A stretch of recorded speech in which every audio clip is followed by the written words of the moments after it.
Hello, everyone. This is my review of Shadow of Intent's new album, Imperium Delirium. This is going to be a completely objective review, no bias whatsoever, just my take on it. I listened to it twice now since it came out yesterday, and I just wanted to talk about my thoughts on the album. So, the album kicks off with the first song, Prepare to Die, which is, I'd say, a good first song in the album to get you kind of started in how the tone is going to be for the whole album. It's heavy. It's a heavy song. It's a heavy album. So my objective opinion on this album versus their past albums, um, it's more like Elegy, which was released in 2022, versus their album The Reclaimer in not The Reclaimer, just Reclaimer in 2017.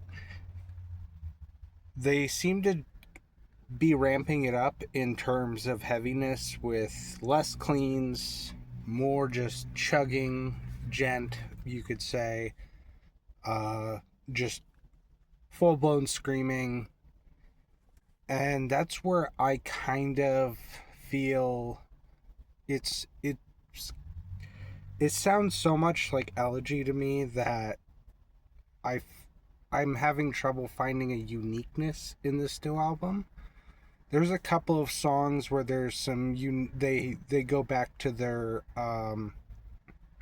orchestral elements, which is what I really loved about Shadow Intent. Reclaimer is still probably my favorite album. I'd give Reclaimer an 8 out of 10. This album and Elegy, I'd match. I put them at the same level. I'd give them about a 6 to 6.5 out of 10. Mostly because no particular song on either of those albums seemed to stand out.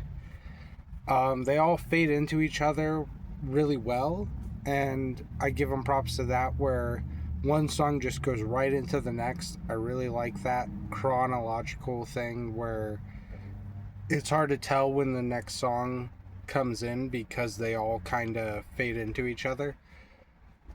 With Reclaimer, every song was very different, and they all had a sort of unique thing to them, like Heretic Prevails, Prophet, The Return.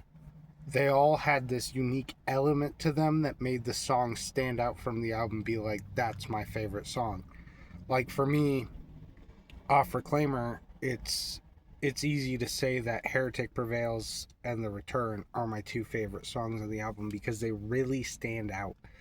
They have big orchestral moments, they have crazy riffing on the guitar. Um, the riffs are just so tasty, they hit your ear just right. With Elegy and their latest album, Imperium Delirium, um, it's it's it all sounds the same. The mixing and mastering is really well done. I'll give them that. The vocals are really good. I'll give them that. There are a couple of orchestral parts in both those albums. In terms of Imperium, Delirium, nothing. I'm repeating myself at this point. Nothing stands out. It all sounds the same. For a deathcore, death metal album, whatever you want to put it in the genre, don't harp on me for misgenrering it. It's a good album. It's well done. Good vocals, good guitar, good drums, good bass. Well written songs. Nothing in it stands out to me. And that's my one issue with it when you compare it to Reclaimer. Is it all fades into each other. So if you put it on as background music, something like that, it's good. But other than that, I would give it a 6 out of 10. And that's my review of Shadow of Intent's new album. That's about it. See ya.